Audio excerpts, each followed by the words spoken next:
And now we discuss. Go. Should we get into it? Let's do it. Oh, okay. Sorry. We haven't started. I'm so confused. Welcome to Cinema Brawls, where Daniel has no idea what's going on ever. You said that with such contempt. We're doing this at my house. That's how I feel I want to start this show. Let's get into it. Okay. We don't do this yet. You don't know what's happening either. Do any of us really know what's happening on this road to life, Matt? No. Today we're doing a Loser's Bowl episode. No, we're doing a Winner's Bowl episode. See? Nobody knows what's going on. Okay, and let's that's the way. No, screw you. We're drawing. Okay. Fine. What a way to start. What a way. Back to the Future. Gosh dang it, dude. Cabin in the Woods. Oh. Ooh. Back to the Future didn't lose. We're doing the Winner's Bowl. We are going to take a few minutes to, one, gather our thoughts on what we think about these two movies, and two, try to figure out what the freak is going on. I feel like I understand everything now. Just breathe. We're in Daniel's apartment recording an episode of Cinema Brawls. Am I correct? sure about that?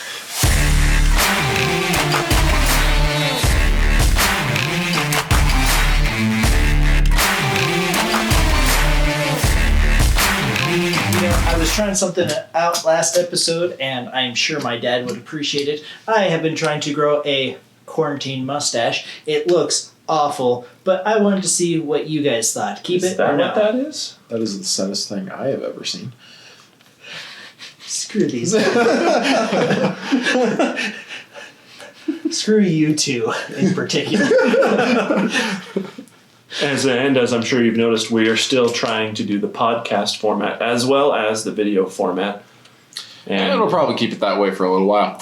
Those of you that want to look up the podcast, you're in for a treat because our discussions will be longer. We won't cut out as much for the videos. Still called Cinema Brawls, though. The Cinema Brawls podcast. Yes. Look it up on Spotify. All right, guys. Well, today we're going to be doing Cabin in the Woods versus Back to the Future from our Winner's Bowl and determine which one can win twice. Cabin in the Woods is a 2011 movie. It stars Christian Connolly, Chris Hemsworth, Anna Hutchinson, Fran Kranz, and Jesse Williams, as well as Richard Jenkins and Bradley Whitford. That's all of them. That's every And person is in this. the movie about these teenagers that go to a cabin in the woods and stumble upon an evil government subplot to appease giant Titan gods. It's And like it's pretty great. Way to spoil the whole movie, Matt, even pretty though we were great. about to do that. We have a spoiler warning. It's fine. we do have a spoiler warning. And Back to the Future is 1985 movie. Starring Christopher Lloyd and Michael J. Fox. And that's it. And About- directed by Robert Zemeckis. It was directed by Robert Zemeckis, and it's about a boy who travels back in time and tries to sleep with his mom. Sorry, his mom tries to sleep with him. Yeah, Right. we have to be That's clear about an that. important detail. You know, the 80s were a weird time. We're also going to imply that a white guy wrote Johnny Be Good, so we'll just take that right away from him. John Mulaney. Anyway, Let's get into it. yeah, let's get into it. On your mark, get set, brawl. See, that's when we do the thing. Right. Ah, yes, I see. Now, first impressions, honestly, as much as I love, and I do love, Back to the Future, The twist. I think it's slightly overhyped.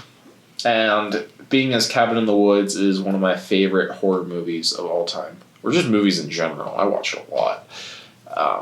I think I'm probably going to end up voting for Cabin in the Woods. Interesting. I love Back to the Future. I do. I think it's probably in my top 10 movies of all time. I have watched it several times over.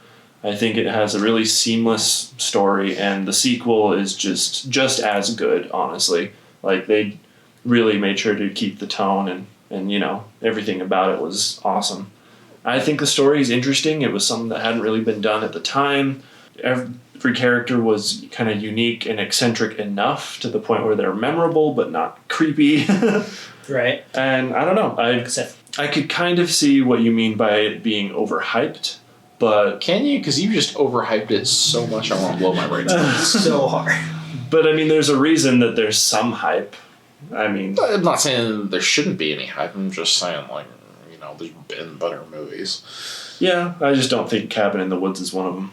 I just don't have as much of a connection to it. It's great, definitely. I love Cabin in the Woods for what it is, and I love Back to the Future for what it is. I'm going to be honest, I hadn't seen the sequels for a while until last week when they came on Netflix finally, and I was like, I can watch 2 and 3 now, and they were a blast, but the first one is still amazing. It's really fun. There's just not movies that are just unbridled joy to watch anymore. They all there's not a deeper meaning necessarily. They're not like super philosophical. It's just, how can we make this scene more fun? And that's one of the things I love about it. Cabin in the Woods is just so great. Like, I love everything about Cabin in the Woods. It's not obvious at first.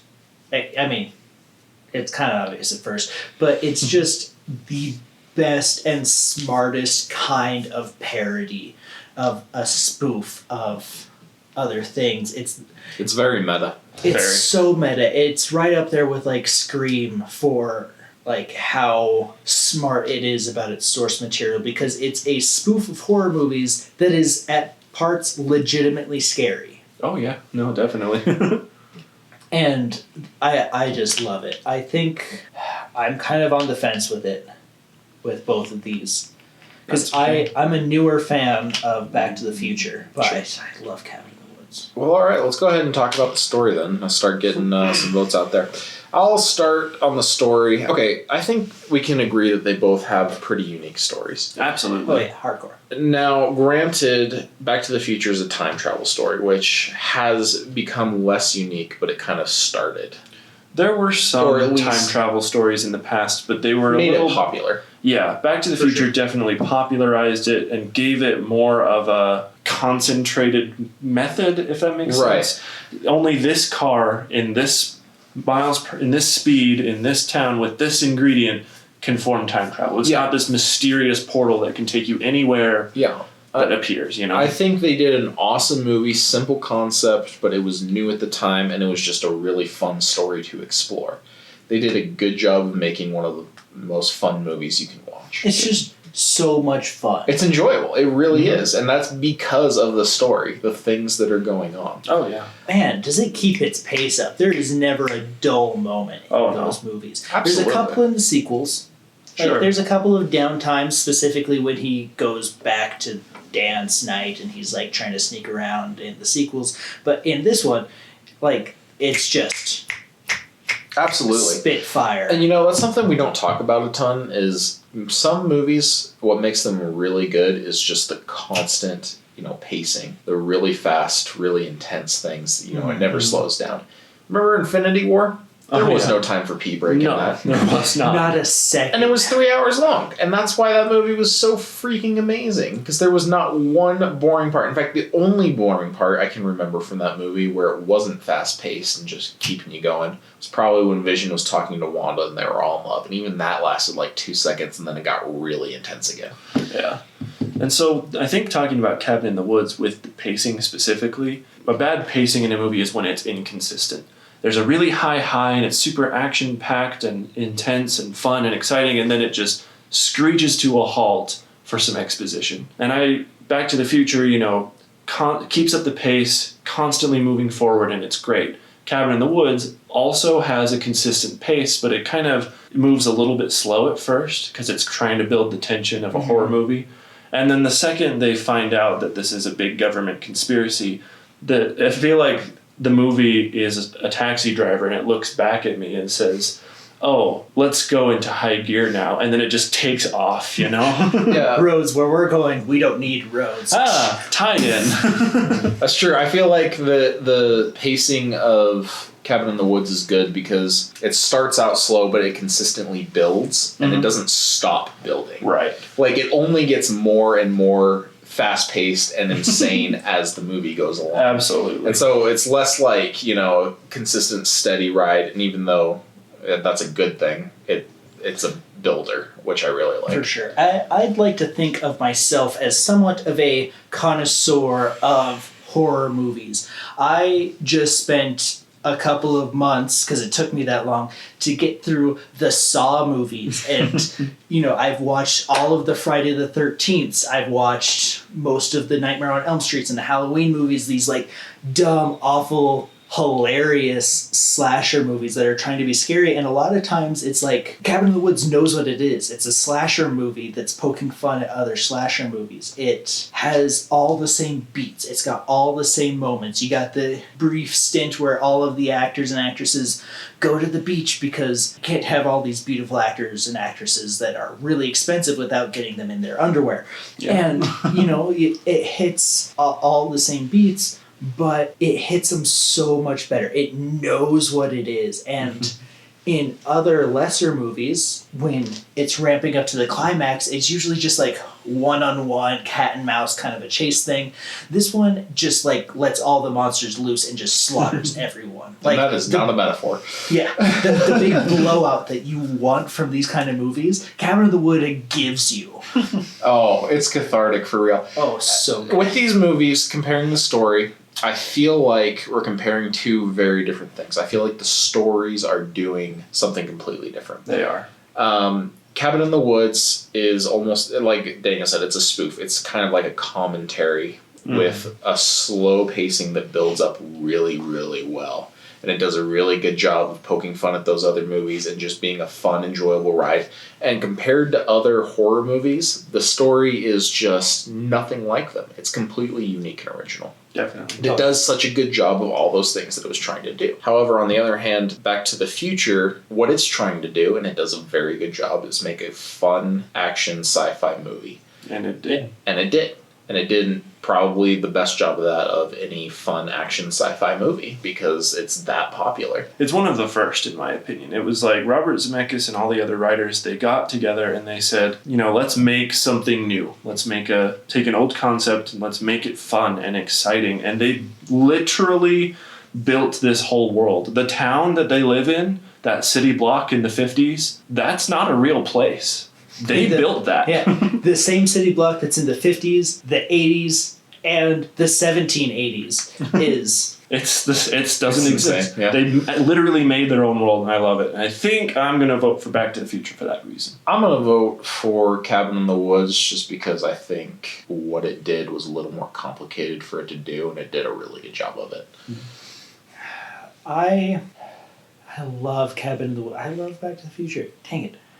It's probably going to come down to you on a lot of I know. these. It's going to be dumb because I can't make decisions. This is why we put Matt in the middle chair. I know.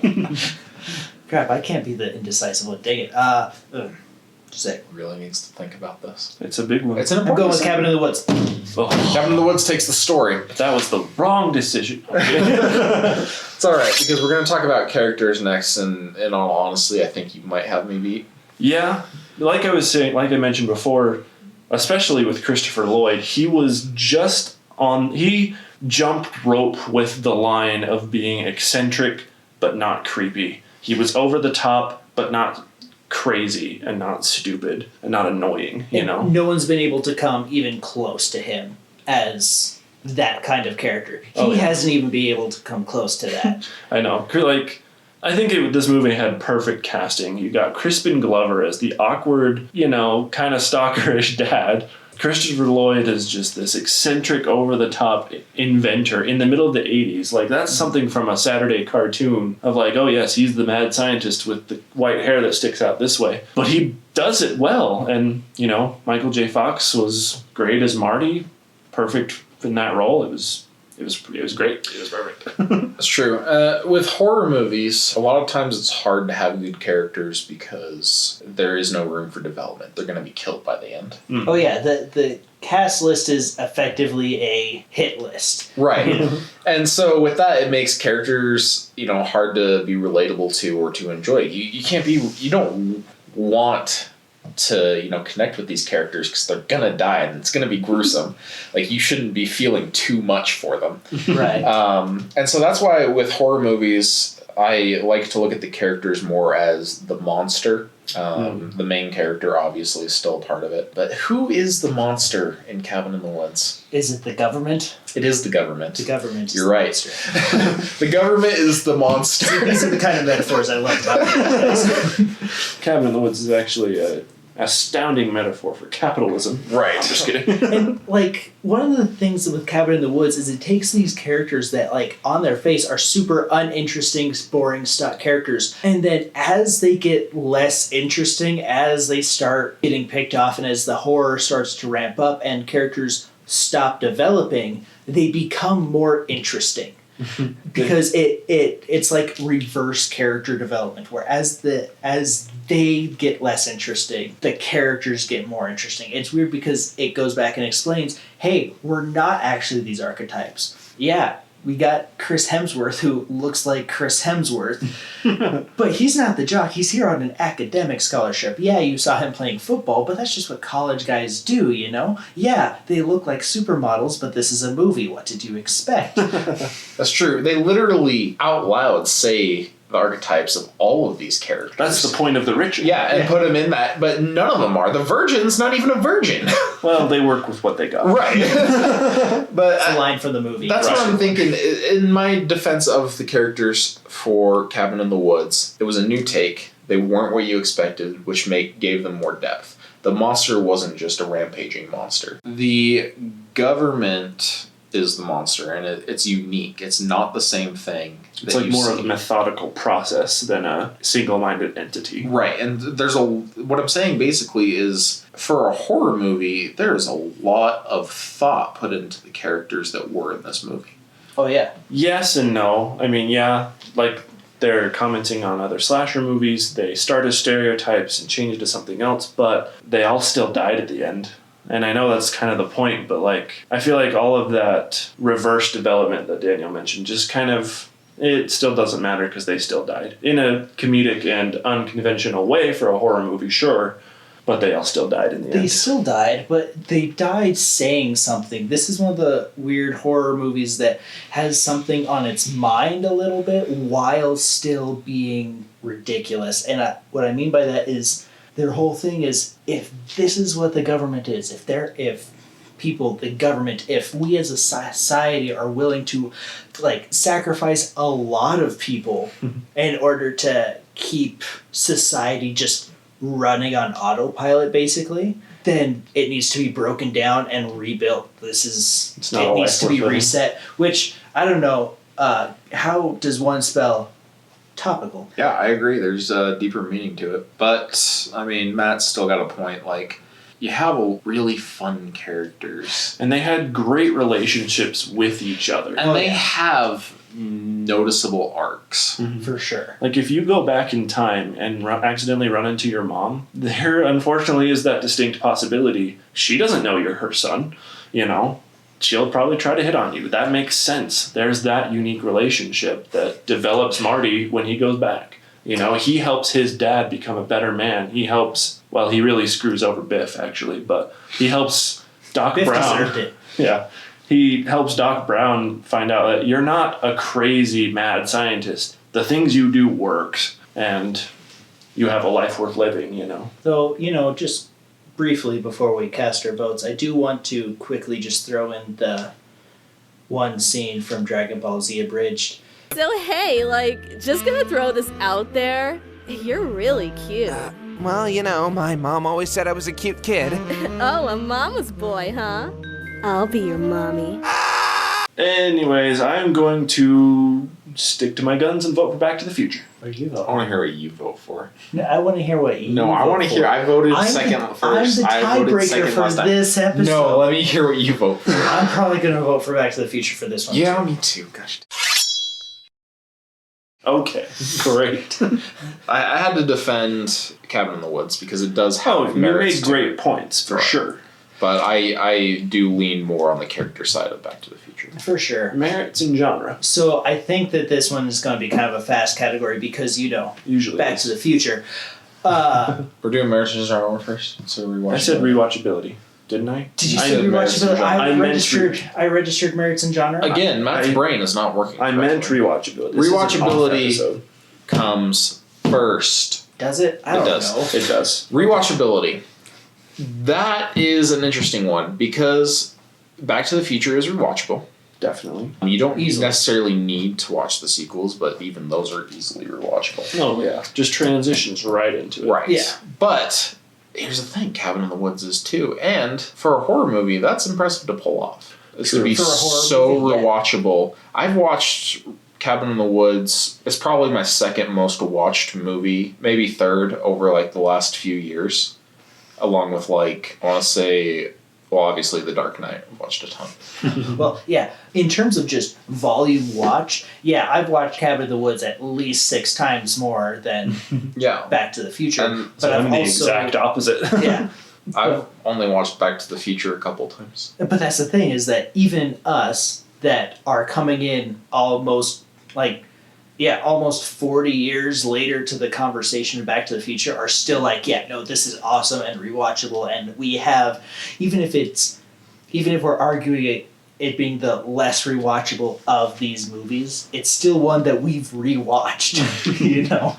Yeah, and I mean it's kind of an interesting I've only just discovered Cabin in the Woods thanks to Jake, maybe a year and a half ago, 2 years now. however I long it's discovered it been. like 3 years ago thanks to Daniel. Yeah, and that's still several years after it's come out. Back to the Future's been around. People know what it is. They've rewatched it. Unless you're Daniel, who just came into the other movies last week. I would credit that to the fact that Cabin in the Woods marketed it as a regular, generic horror movie. It is unfortunate. Because that happened. before I had watched Cabin in the Woods, that's exactly what I thought it was. I'm like, okay, some dumb horror movie that, you How know. generic of a title do you have to be called Cabin in the Woods? Exactly. That's what I was thinking So dumb. going in. It And makes if me you think- watch any of the trailers, that's exactly what they try and pull it off as. They're like, oh, this is just, regular horror movie. Ooh. And I'm like, I don't even like horror movies. I sat down and watched that, and I'm pretty sure I stood up and clapped afterwards.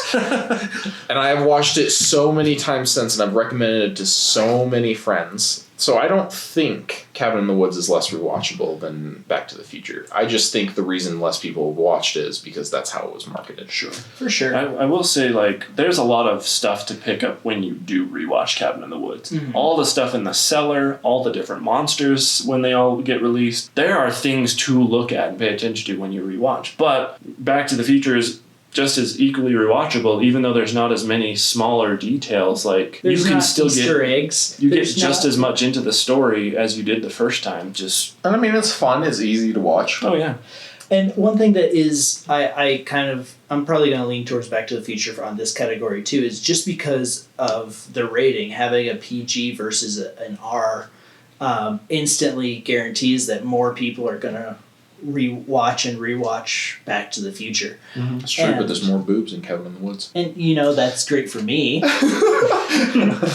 I'm not going to show my kids Cabin in the Woods until they're old enough. Yeah. And so, Yeah, that's fair point. and so I'm going to lean towards Back to the Future for this one. Excuse you. I'm also going to vote for Back to the Future. I'm voting for Cabin in the Woods, but it doesn't matter. Sorry. Now, Marriage and Genre. Okay, well, we have to give this one to Back to the Yeah, Future. I don't even think that there's needs to be much discussion for this one. It's Back to the Future.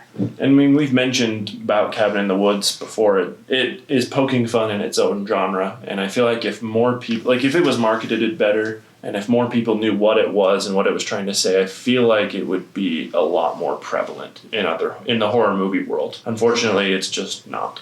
It deserves to be, but it's not. It does deserve to be, but even if it was, Back to the Future is a movie still being watched today that was made in 85. Yeah. And granted, older movies always have, an advantage in this category because they've been around longer and more time to shine. And usually movies that are from back then anyway are around because of their merits in their genre. It either really helps or really hurts, right? However old it is. I'd say merits in genre is kind of like the opposite category of rewatchability. Just Definitely. It leans more or favors more old movies, like more serious movies, of which Back to the Future is really only one of those. But just think, right now, what are other movies that came out in 85? Star Wars. Club. No, it was 86. Yeah, I'd be Back to the Future's just lasted this long. And so, yeah, Back to the Future for me at least takes this category. Or was that 76? No, it was 86. Star Wars was 70. Now, New Hope came out in the 70s. Yeah, 78. Something like 78. My years are confused. Anywho, I'm going to vote for Back to the Future on merits and genre. Yeah, I am too. So, emotional impact. Back to the Future's already won. It's got 3 categories. But we do need to talk about emotional impact because Back to the Future was going for a fun, happy adventure type of feel to it. Did it pull that off? Absolutely. But, and hear me on every level of this, Cabin in the Woods was going for a comedic horror movie. And it did both. Nailed it. It did both. Left you with a sense of dread as well. If you think of 2 opposite genres, it's comedy and horror. How do you do some of the best movies of all time? Movies like Evil Dead, the original Sam Raimi ones, Cabin in the Woods, Scream. Some of the greatest horror movies also have some sort of comedic element. And Sam Raimi's gone on record as talking about how to set up a scare, it's like setting up a joke. You got the build up, you got the punchline. It's just it's the same reaction, just different emotions. And it can happen, but it only rarely successfully happens. You're either just a straight comedy making fun of horror movies, or you're a straight horror movie that's just really, really, really bad at jokes. And so, but very rarely are you a hilarious, scary movie. Mm-hmm. Yeah, it definitely reels you in and keeps you going with the jokes, and then just leaves you with just this overwhelming sense of dread at the end, like, oh gosh, it's true, they all died. Yeah, it gives you a feeling at the end that you just don't get from other movies. And obviously they were going for that. I mean, Back to the Future, you're just so tense right up until he makes it. I know. And so I guess it just comes down to, they obviously both conveyed their emotions they were going for exceptionally well. It just comes down to what emotion are you more willing to feel. I am more willing to feel the intense, edge-of-your-seat action-adventure movie in Back to the Future. I don't know. I just think that Cabin in the Woods deserves this because they pulled off something that was so hard to pull off. Yeah. And, I mean, a lot of movies can pull off that Back to the Future feel, but Cabin in the Woods is one of maybe 2 movies that I've watched that's pulled off what it was going for. I'm probably going to go with Cabin in the Woods for this one, if for no other reason than to make it a closer match. Back to the Future still wins, of course, but I'm going to vote for Cabin in the Woods for this. That's fair. But I'm voting for it for actual reasons that I believe in. He has integrity. Scathing indictment on capitalism. I'm kidding. So, Back to the Future is our winner. Again, making it a double winner. But Cabin in the Woods is not a loser. It's just a single winner. So catch us next week when we pull out of the Losers Bowl, and catch us probably in like a month or 2 when we do both of these again. Ha-ha! Bye. That was great.